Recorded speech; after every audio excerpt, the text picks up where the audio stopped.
প্রশ্ন নাম্বার 84, আল ওয়ালা বা বন্ধুত্ব বা মিত্রতা এবং আল বারা বা শত্রুতা বা বৈরিতা এর অর্থ কী?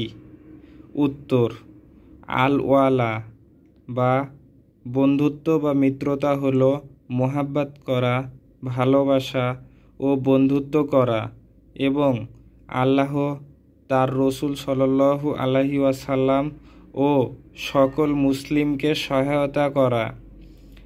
এর প্রমাণে আল্লাহ তাআলার বাণী 5 নম্বর সূরা আল মায়েদার 55 থেকে 56 নম্বর আয়াতে আল্লাহ তাআলা বলেন, তোমাদের বন্ধু তো আল্লাহ, তার রসুল এবং মুমিনগণ, যারা সলাত কায়েম করে, জাকাত দেয় এবং বিনম্র।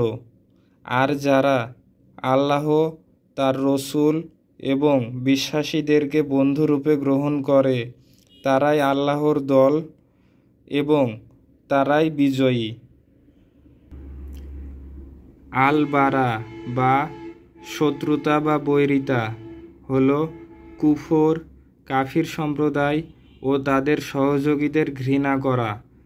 এ বিষয়ে প্রমাণ হলো আল্লাহ তাআলার এই বাণী 60 নম্বর সূরা আল মুমতাহিনা এর 4 নম্বর আয়াতে আল্লাহ তাআলা বলেন, তোমাদের জন্য ইব্রাহিম ও তার সাথীগণের মধ্যে উত্তম আদর্শ রয়েছে।